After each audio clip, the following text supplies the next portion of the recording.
welcome back to another episode of the CoachSpiration series, a series of episodes where we are interviewing coaches to hopefully inspire coaches out there who may be feeling tired, burnt out, not seeing the fruits of all your labor. And today you're in for a treat because I'm here with PFP's very own Brandi Wynne, who joined the team, a year ago, 10 years ago, something like that? 6 months ago. 6 months ago.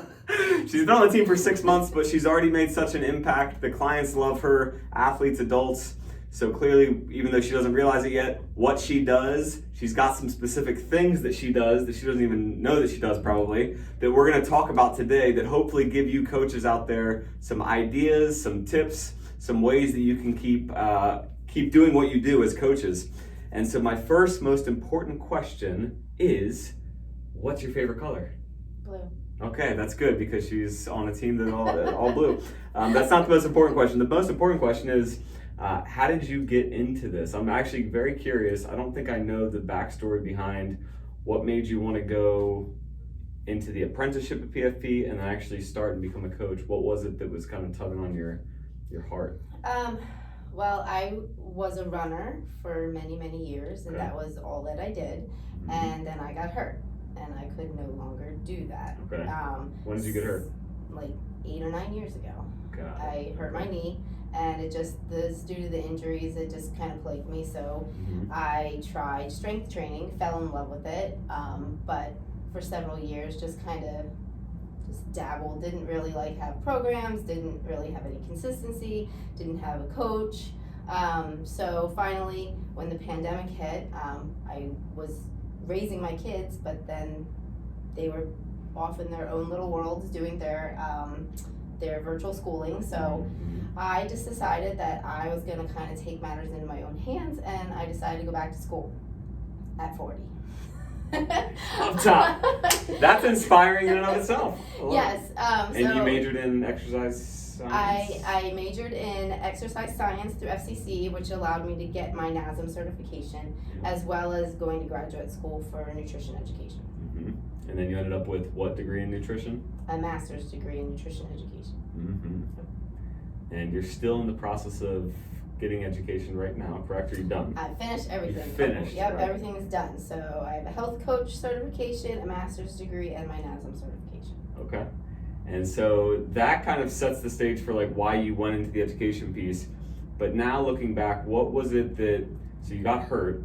Is that kind of the thing that gave you the heart to want to help other people that were in your situation? Was that the driving force for you? Yeah, because I wasn't seeing any progress because I was a little bit scared to do exercises because I didn't feel that I was doing them properly, which would benefit the rest of my body, and I was just very nervous about re-hurting myself. Mm-hmm. So I really kind of did it for my own benefit at first, was to go out and figure out how to do all these exercises properly. And once I learned how to do that, it was like night and day. I've been able to see progress that I hadn't seen for years because I didn't have somebody who was coaching me in the right way and correcting things that I was doing incorrectly. Right. So now, what are some of the things that you're doing with your clients now, the people that you work with each day, as a result of all this, of what you went through and now what you've learned? Well, I really want them to be upfront with me when they have an injury or something, and we can kind of talk about it so we can change out anything that may worry them, because that changes frequently with people. An ache here, an ache there. But I also just remind people to take it one day at a time, with everything, with their nutrition, with their fitness, that it's a journey, and none of us are perfect, and we can't hold ourselves to these perfectionism standards because that's just not achievable. That's really good. That's that's really good that you remind them that. But then so you said something about you want them to be upfront with you. Is that actually a conversation that you have with them? Hey, I want you to make sure you're upfront with me about when you have an injury or when you're not feeling great or whatever the case. Because I think a lot of people come in to the gym and to work out with their trainer, and the last thing they want to do is tell them something's wrong because I don't know why. I mean, they don't want their trainer to look at them the wrong way, or they don't want them to limit what they can do. They want to make sure they can get everything they can out of their sessions. So that's something you do kind of strategically, that you actually tell them, be upfront with me. Yeah, I mean, I Good. ask, and a lot of adults are a little bit more upfront than athletes are. Mm-hmm. But I just want to know how they're feeling that day, and usually that question can kind of prompt any, oh, my back hurts, or I've got this or that, and then we work around it. Yep. So you ask the question, how are you feeling today, with all your clients, and then what else do you do? What other questions do you ask, I guess, that gets them to open up a little bit about, and then give you a doorway into helping them? Sure. I try to ask them about what their goals are, either like an overall goal or what they're working on this week or this month, or even within this program, like, where are you trying to go with this specific weight or exercise or whatever. And I think by asking them what their goals are, it kind of brings them back to A, why they're doing this, and, B, like, we can see progress from different exercises or weights or things that I can see over time that maybe they can't see. Okay, that's good. So you're able to point out where they're making progress, even though they can't always see it. Because they live with themselves every day and they probably don't see progress. Exactly. We don't see them every day, and we notice it way more than they do. Uh-huh. That's really important.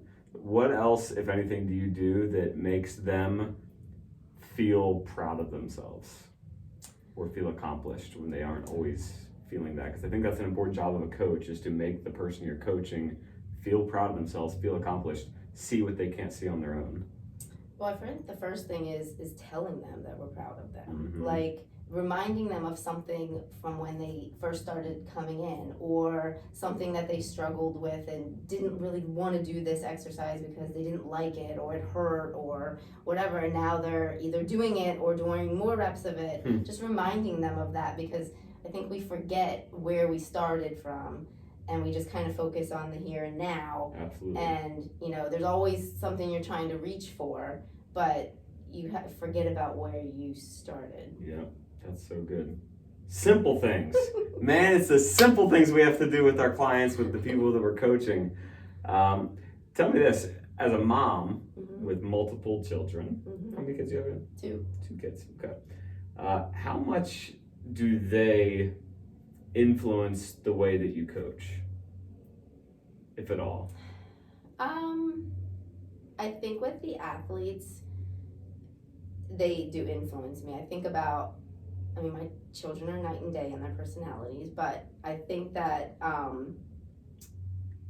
do approach the athletes differently. Just as a mom, I try not to act like a mom because that's the last thing that athletes want when they're out there. But just trying to talk to them and get them to open up a little bit. I'm not sure that a lot of athletes have that. Coaches are there to run practice and get many things done, but there's not a lot of getting to know their athletes at times, their personalities, things about them. So I just try to think about what my kids would want to get out of a practice. I try. Doesn't always come through, but I try. That's a good perspective, though. So this is kind of a bigger question now. What do you want your legacy to be as a coach? Oh gosh. I know, going big. Oh gosh. And I guess I can tee you up by saying, at the end of my coaching career, this is what I want to be able to say is true as a result of the coaching that I did with people. I guess I'd say that I want to empower people, educate them, and allow them to move through their own journey on their own. I can't make somebody move through their journey. They have to want to do it, and they have to have the why, or it's going to be a lot harder. So empower is the word. Empower, right? especially women. When I first started strength training, it was weird. I didn't enjoy it at first because I didn't think that I would be good at it. I didn't think I was small. I was a tiny little person and I couldn't lift a lot of weights, but I've come to realize that our bodies are powerful. They can do amazing things. You shouldn't be scared of things. You should kind of go out of your comfort zone, which I've done a lot in the last 2 years. So, but I've learned a lot in the process. So, I love it. So, what would you say to the coach who might be struggling right now? They've been giving. they are not seeing or hearing, I'm proud of you, good job, you're making a difference. They're not hearing that, and they're just feeling a little bit burnt out. What would you say to them to encourage them? I think I'd say the same thing that I would tell our clients, like, just take it one day at a time. One person, just try to make a difference, even if it's small, with one person, and then there's a thing called a ripple effect. So, you help one person, that one person might help someone else, but it just kind of triggers these reactions, and you just don't know what's going to come out of it. So just concentrate on the people you have, and keep them close or keep them moving slowly. Slowly's fine, as long as they're moving. That's so good, Brandi, and I feel like that's the mark of a truly selfless coach, is one that doesn't care if they're the one that makes the direct impact, as long as through them they maybe helped another person. Like that's why I've got her on right now, right? Like that's the heart of Brandi Wynne and why she's such an amazing coach. So thank you for what you do, and thank you for pouring into people like you pour into. Coaches, go out there, keep doing what you're doing, take it one day at a time like Brandi said, and know that you are making a difference even on the days that you might not think you are. Love you guys tons. We'll see you on the next episode. Peace.